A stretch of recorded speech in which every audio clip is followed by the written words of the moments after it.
Lesson 1, do you have what it takes?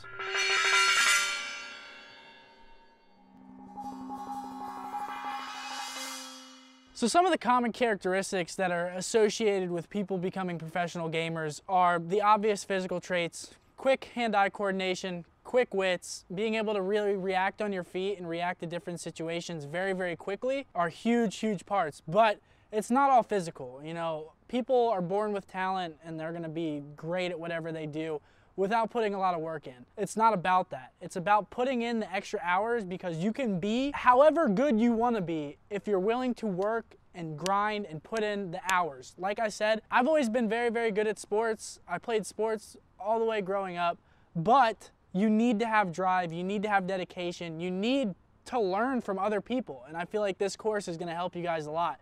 You need to learn from people that have already done it and people that have been there. It's all ladder. It's all ladder and stepping stones. Like I said, I learned from Rambo Ray, for example, back when I was playing Call of Duty growing up. It's all getting on every single day, making sure you're pushing yourself. I barely ever slept in high school. I slept like 3 or 4 hours a night because I would go to school, go to football practice, come home, play for 6 hours, do my homework after that, go to bed at 2 a.m., wake up at 6. It's a constant grind, a constant struggle, and you need to make sure that you're willing to do that, because it's not just going to come easily to you no matter how gifted you are physically. It's always going to be a grind and you're going to have to put the work in. There have been so many instances where I've seen very, very good players and players with countless potential that could be on the best teams and that were on the best teams fall off because they weren't willing to put in the grind.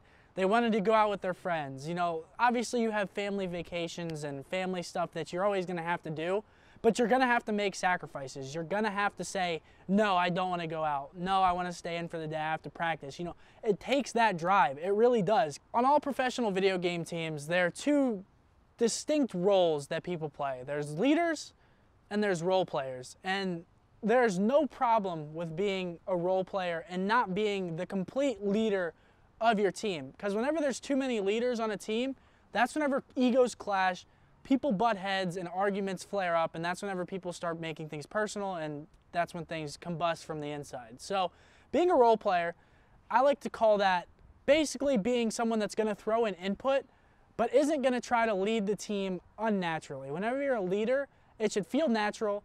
It shouldn't feel forced. You shouldn't be yelling at people. The problem with people that think they're leaders is they say things in the wrong tone, and the tone of your voice is the end all be all, because you don't want to make it sound personal. You don't want to make it sound like that person just ruined everything.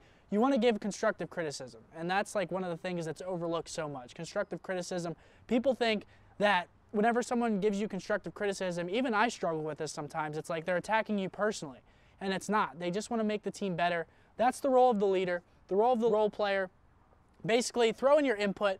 Don't ever be completely silent. You don't want to not throw in your input, because it could ultimately affect how your team is playing. And if you have a good point, like, don't just let it sit inside of you.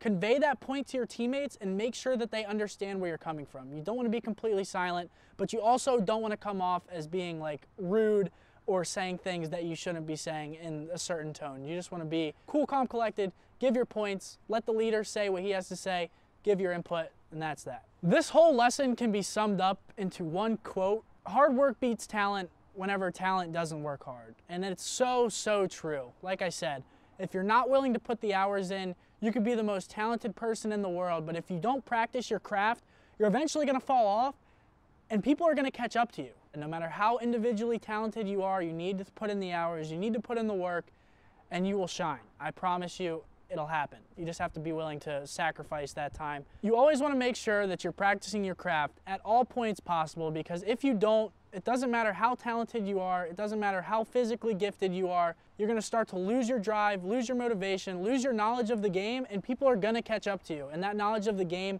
is so important regardless of how physically inclined you actually are.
Lesson 2, practice.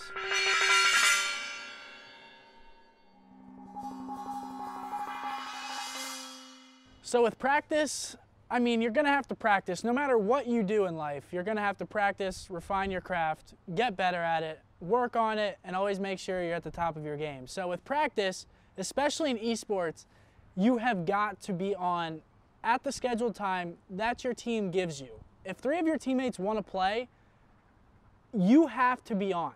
Like, there's no ifs, ands, or buts about it. You have to be on. You have to be ready. You're dedicating yourself to 3 other people. Don't be the teammate that lets your other 3 teammates down. Like, you do not want to be that guy. Again, that's just going to tie into you guys breaking up, you guys getting into fights, arguments, and it's practice. Like, you should want to get on, and you should want to play. If you want to be the best, you should want to get on, want to play, want to practice, and get better. Now we're going to talk about good practice versus bad practice. Good practice. Good practice should be high intensity, almost tournament-like. You should be practicing how you're going to play. If you've heard that saying before, you should be practicing how you're going to be playing at the tournament when there's money on the line. You need to get your brain and your body ready for handling that stress of being on the main stage or being on whatever stage you're on, playing against some of the other best players in the world, because you better believe that they're going to be practicing hard as well. You have to put in the hours, you have to be communicating as well as you can, even going into after practice. Good practice, watch film, watch theater, watch other teams, look at their strategies, look what they're doing. Try to learn things off of them. You know, you can go into so many different things in theater and just look at small things. I've learned spots, grenade spots, camping spots, a whole bunch of different things from practicing and then going back and watching theater afterwards. Now, let's talk about bad practice.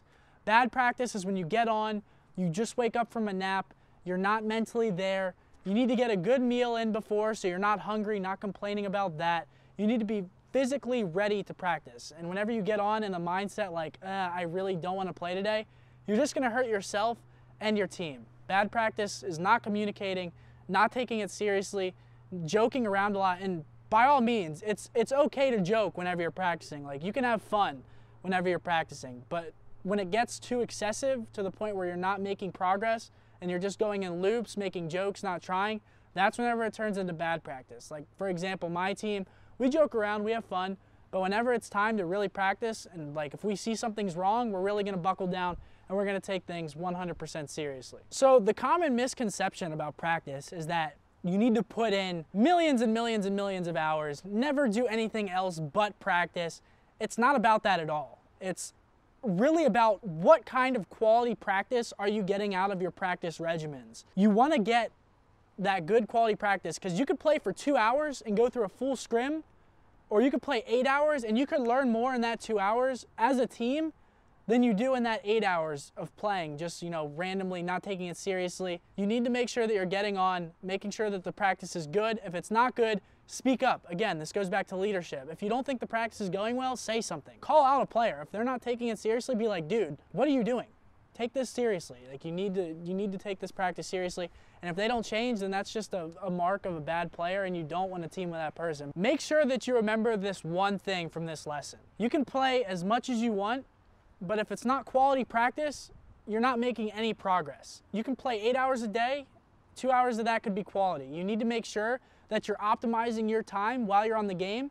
So play for 4 hours. Just make sure that those 4 hours are good quality practice with your team. That's all that you have to do. So make sure that you're being the best teammate that you can always be. Every situation, just try to be the best teammate that you can possibly be. It doesn't matter if it's practice, talking, going over strategy, whatever. Be the best teammate that you can be, because then people are going to remember you as that, and your rep is going to carry you through. You're going to get on better teams because people are more optimistic about you. You don't want to be the guy with the bad personality and the guy that's not practicing hard and just acting like he doesn't care. That's not cool. It's not going to work. It's not going to help you. Make sure that you're being a good teammate at all times so you can build your rep and get on better teams as a result.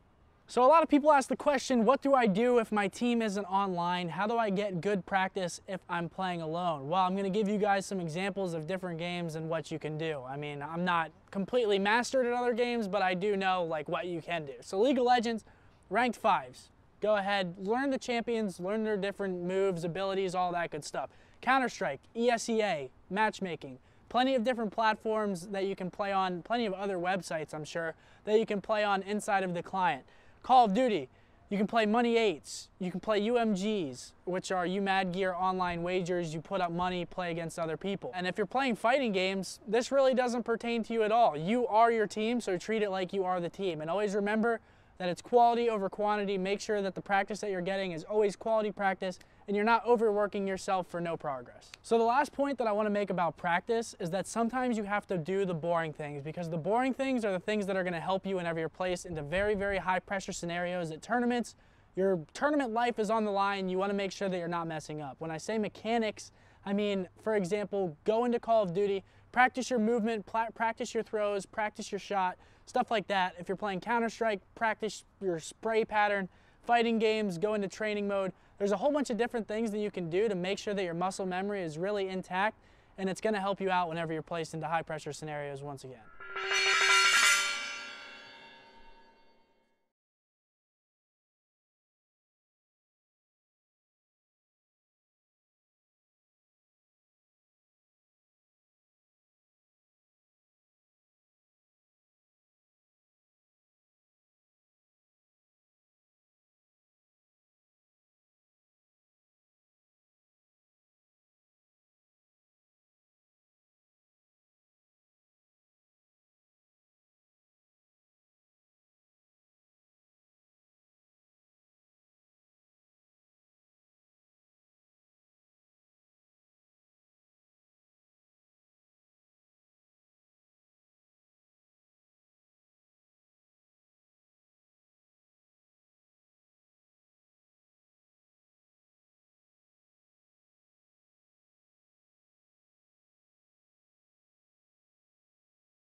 Lesson 3, choosing teammates.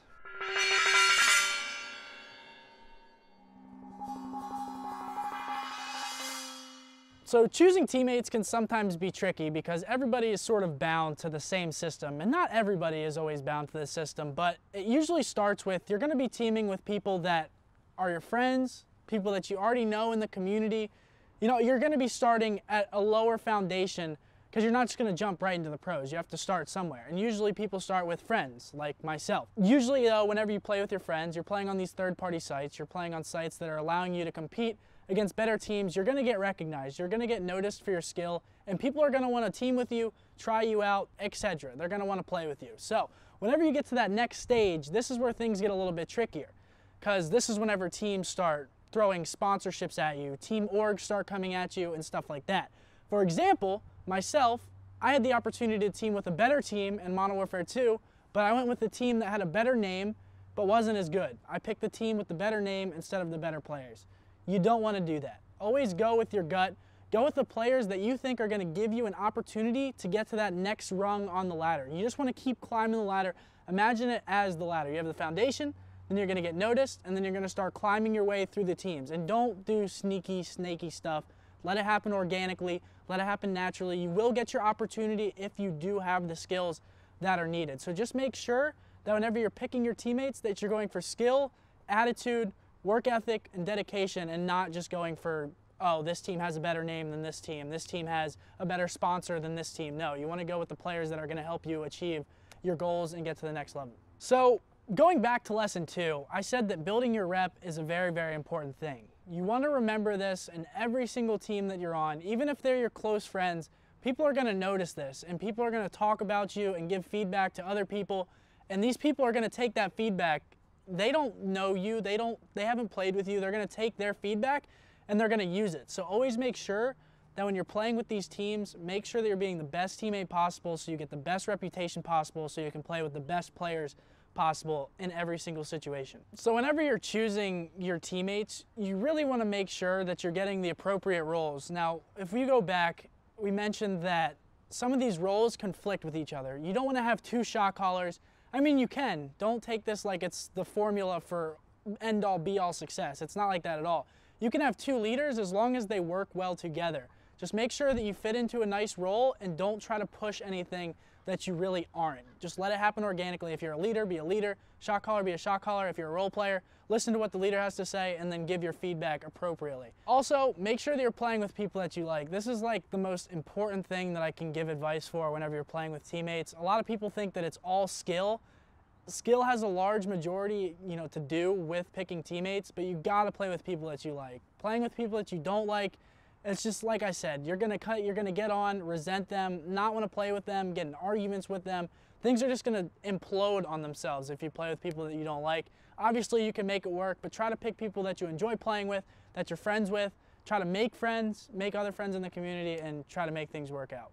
Another good tip that I can give you guys is if you're younger, try to find a good mentor, someone that's a little bit older. Don't go for someone like 8 years older than you. Try to find someone that's like 3-4 years older than you.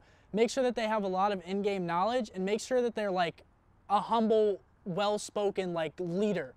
That's what I had when I was coming up, and it really helped me out. I had Moho. Like I said, he would always help me out if I was throwing a temper tantrum and be like, dude, relax. Like, this isn't worth it. You're just hurting the team. Make sure that you find someone that can really help you out and make you grow as a person, and that'll help you so much as a player while you're coming up through the ranks.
Lesson 4, playing as a team.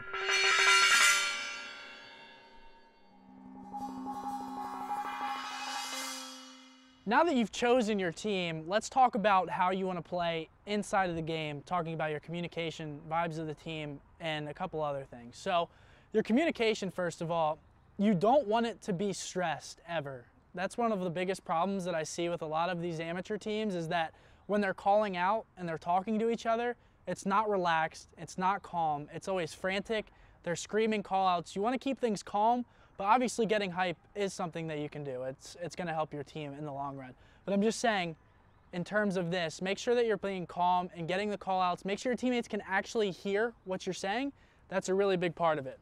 One of the most important things while you're inside of the game, and this sort of ties back in with the communication, is you want to make sure that your teammates are vibing good. You never ever want to complain during a game. This is one of the biggest problems that I see with people communicating and trying to come up through Call of Duty, any other esport. They always blame their teammates mid-game when the game's not even over yet. You haven't even lost yet, and you're blaming your teammates, bringing the morale of the team down. You never ever want to do that. Myself, I always try to serve as like a cheerleader during the game. If someone gets a big two-piece or gets a couple of kills that were very important, I'll hype them up. I'll be like, good job, whoever did it. You need to do that. You really need to focus on keeping your teammates' heads in the game, not thinking negatively, because whenever you start thinking negatively, you beat yourself.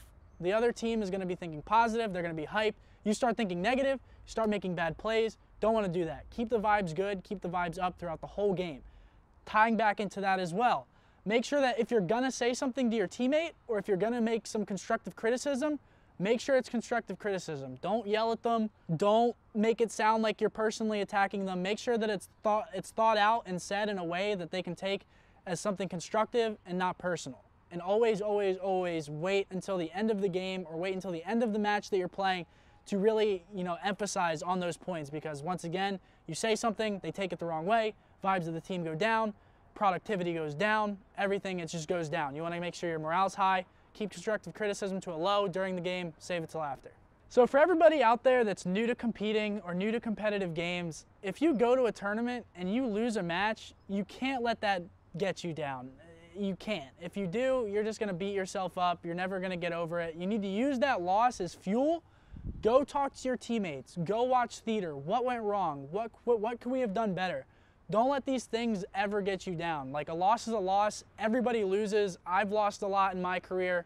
You just have to deal with it. Hold the L, go back with your team, construct your team, try to make yourself better, and it's just going to help you out in the long run. Just don't let losses get you down, because it happens to everybody. So a common misconception in the gaming world with competitive is you're just going to hop in and you're going to instantly start winning every single tournament that you attend, every single match that you play online. Unfortunately, it's not a perfect world. It doesn't happen like that. For me, I got very fortunate, but even before I won my first major event that I went to, I lost local lands before that. It's just, you're going to lose, and you're gonna have to get back up afterwards. Just don't go into it expecting to win everything, because that's just gonna destroy your mentality.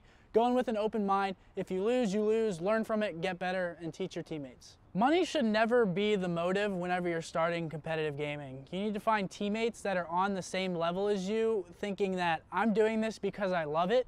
That's what I went into it with. I went into video games loving to compete, loving playing video games, and just stumbling upon it. It needs to be a passion. If you let money drive your motives, it's just going to end poorly, because like I said, you're going to lose tournaments, you're going to lose money, and it's going to eat you alive. You need to go in with passion, loving what you do, and making sure that your teammates are on the same page as you, loving what they do and not just going for money.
Lesson 5, tournament pressure.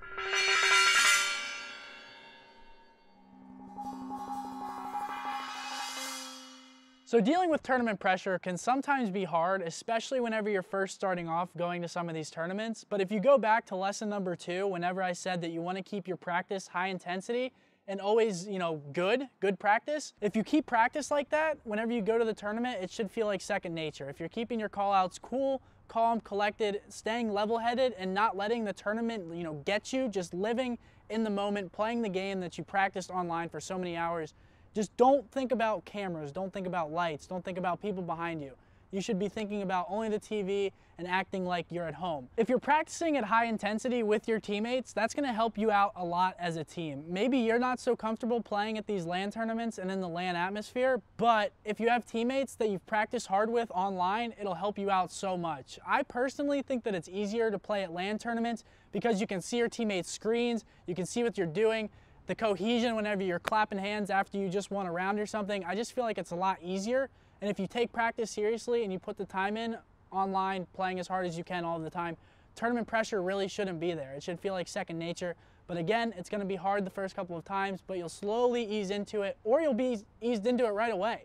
Another thing that I like to think of is whenever your team gets hype, it sort of takes you out of the moment and everything that's surrounding you. Whenever one of my teammates gets hyped up and starts yelling or is getting like a two-piece or something and they're getting hype, it really allows me to feel comfortable or more comfortable. It really zones me in a lot more. So using hype to your advantage is a very, very good thing. Just make sure that whenever your teammate gets hyped, or whenever you get hyped, or all of you get hyped together, that right after that hype is done, make sure that you go back to calling out, making sure that your communication is on point. Don't let that hype go to your head and then stop trying if you're destroying the other team, because the game's never over until it's over. So just make sure after the hype, congratulate your teammate on a good play, whatever he did, and then go back to call-outs, business as usual. One of the biggest things with tournament pressure is that whenever you're in a high-stake match, whether it be for a lot of money, you're about to qualify for a pro league, you're about to beat a pro team, you're about to make it out of amateur bracket, whatever the stakes are, you always have to make sure that you're playing every single match the same exact way, because if you let the pressure of the tournament get to you, you're just going to end up hurting yourself. Like I said, no matter what the stake of the match is, always play the same. Don't let the other team get an advantage on you because you're letting the pressure of the tournament get to you, the stake of the match get to you. Just play your game and you'll be good. The biggest thing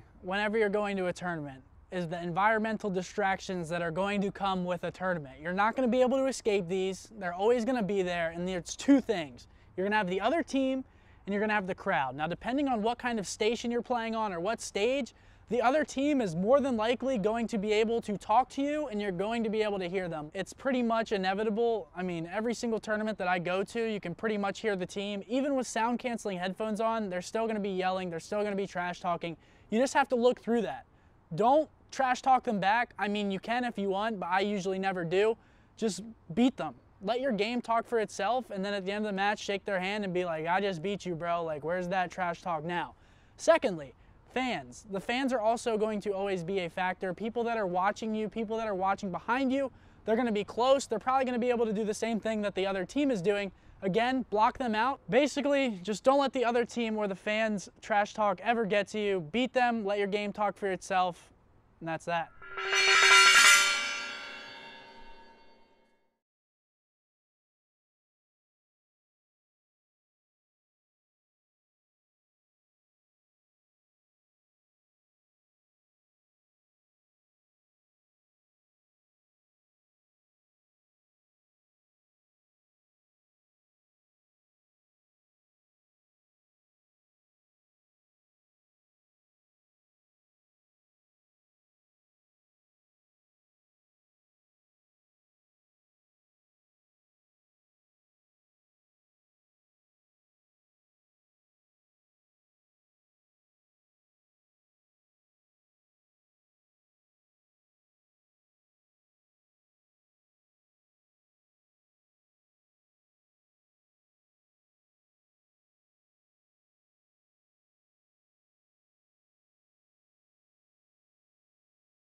Lesson 6, success and failure.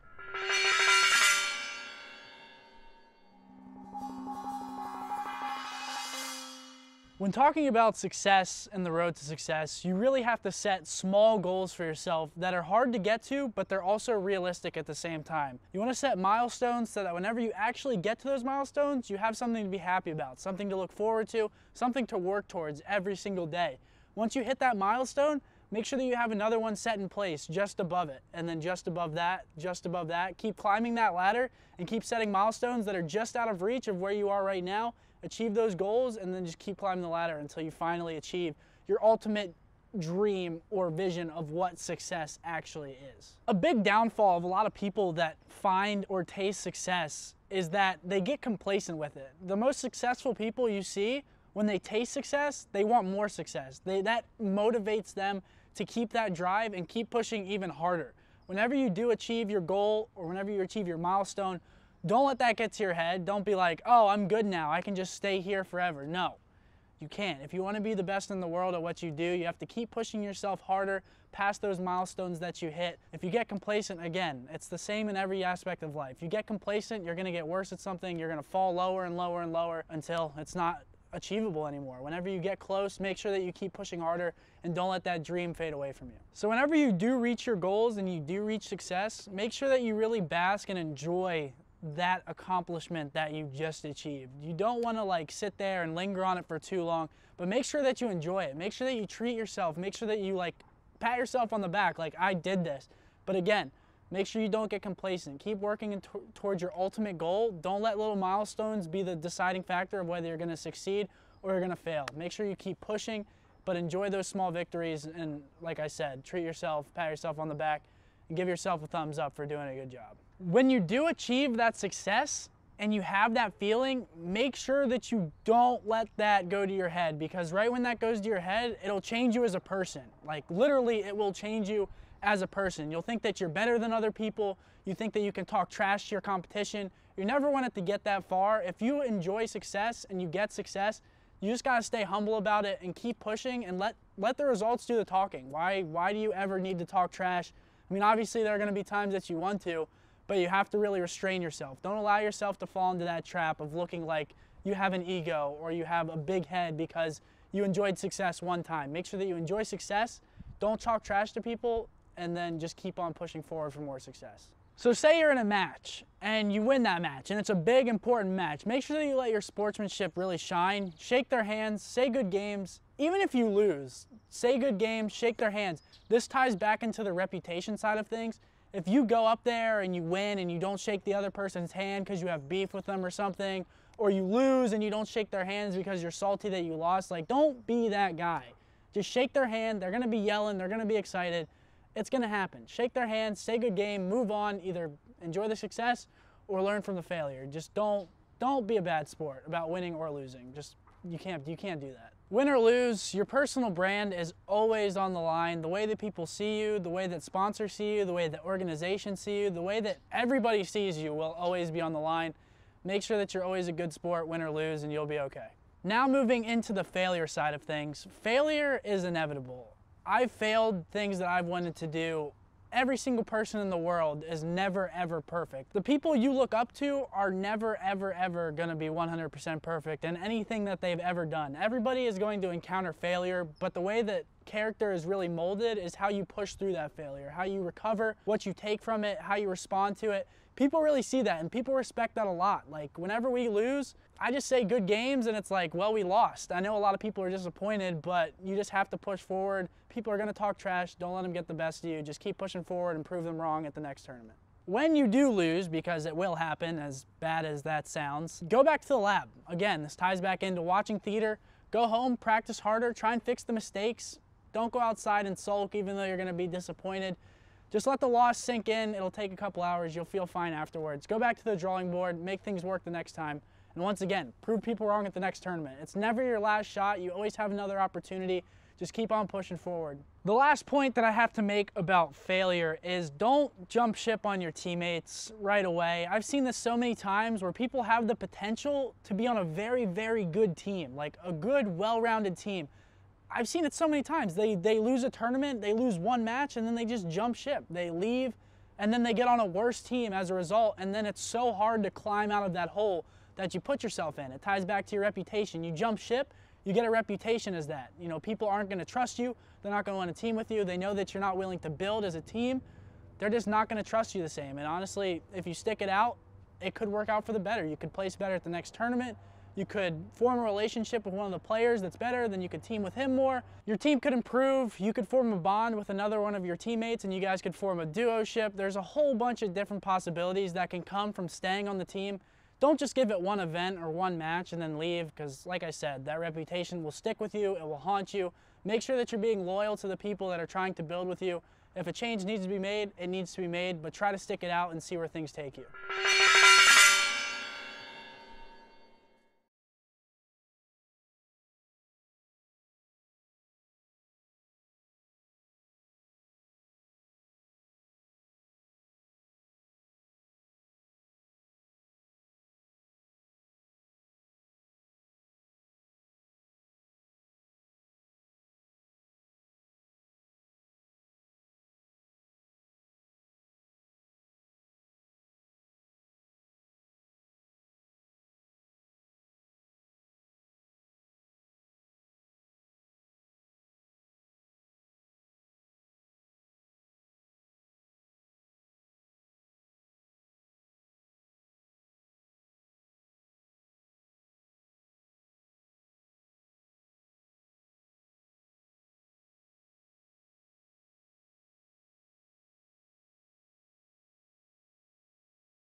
Lesson 7, branding.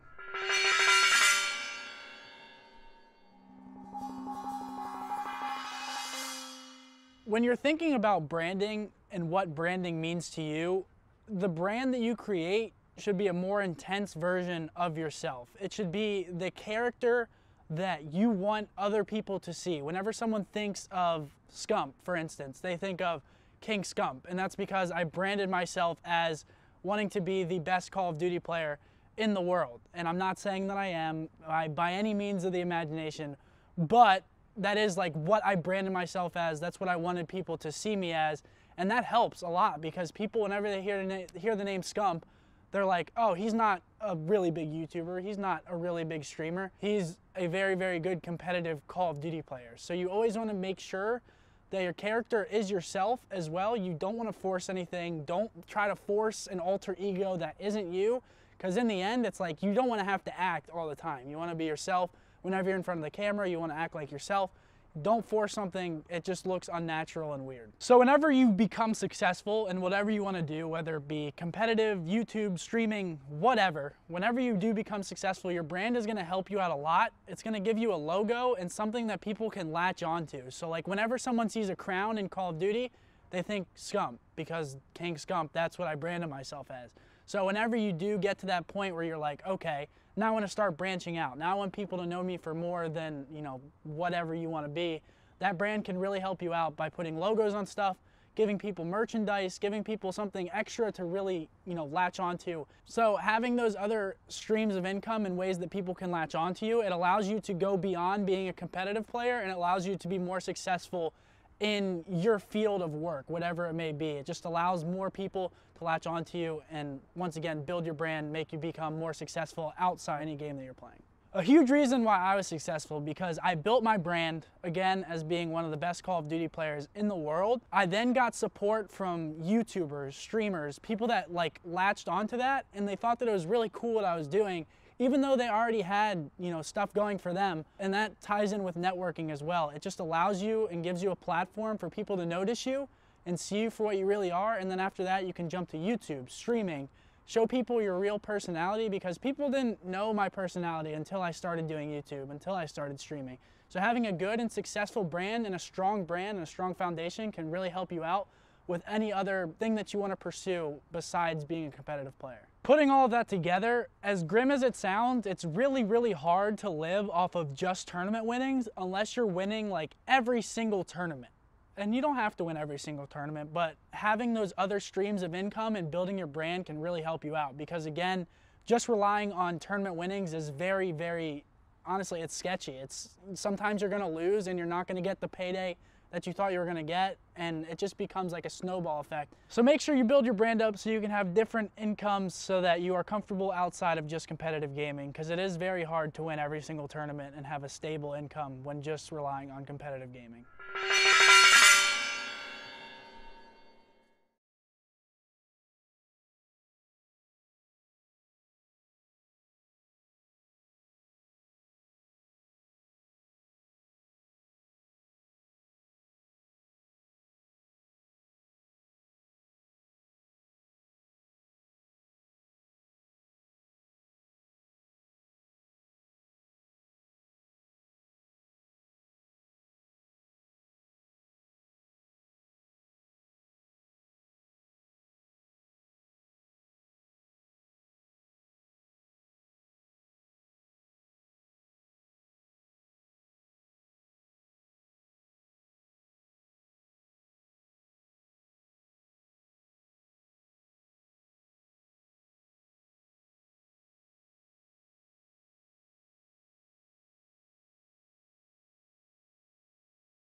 Lesson 8, social media and sponsorships.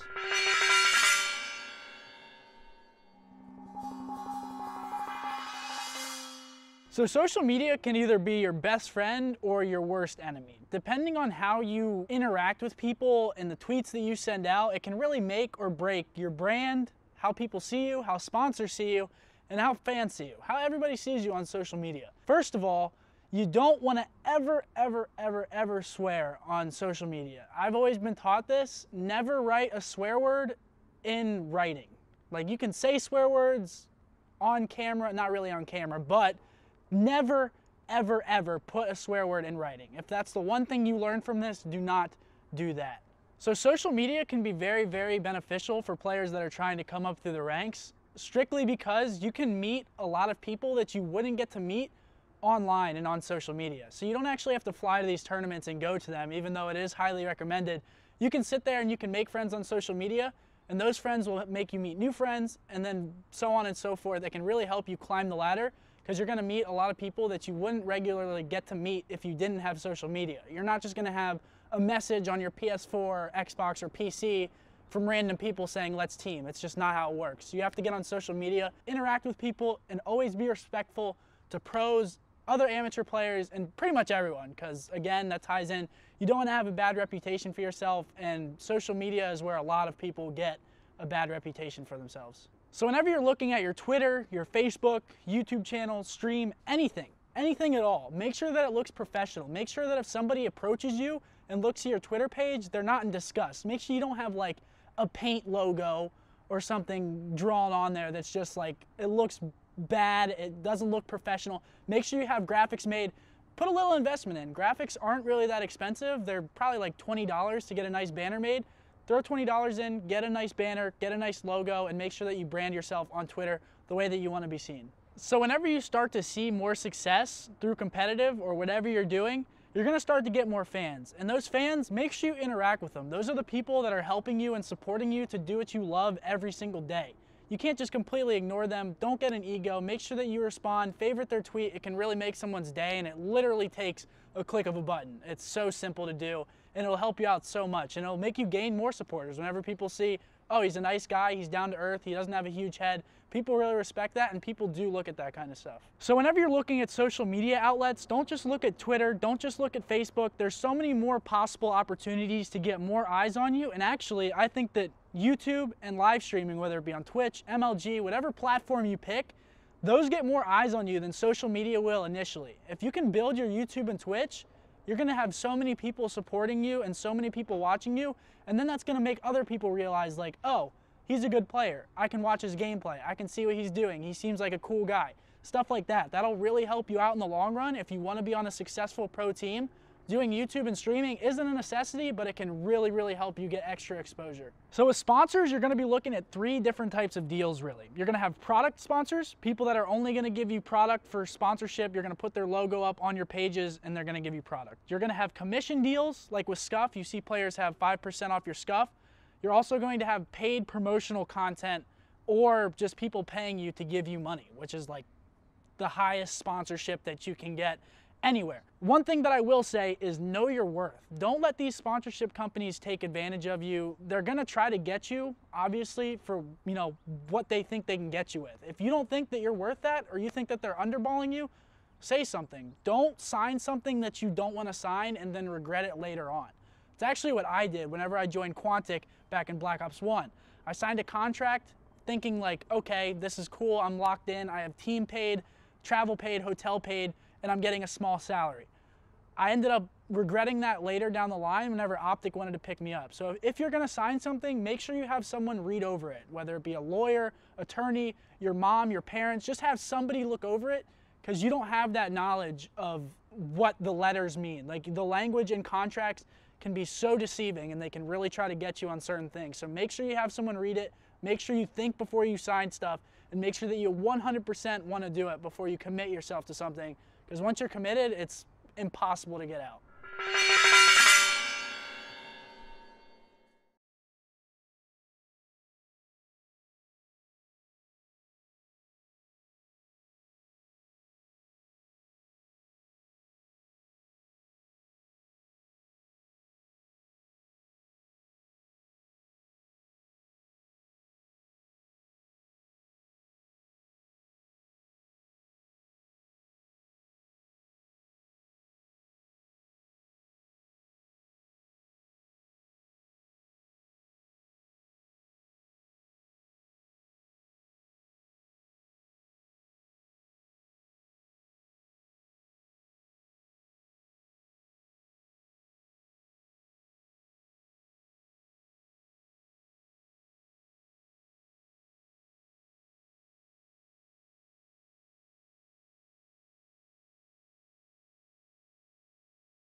If you follow these steps closely, you will have a much better chance at building a successful team as well as a brand. Thank you guys for watching, and I hope that these tips help you guys out in the future.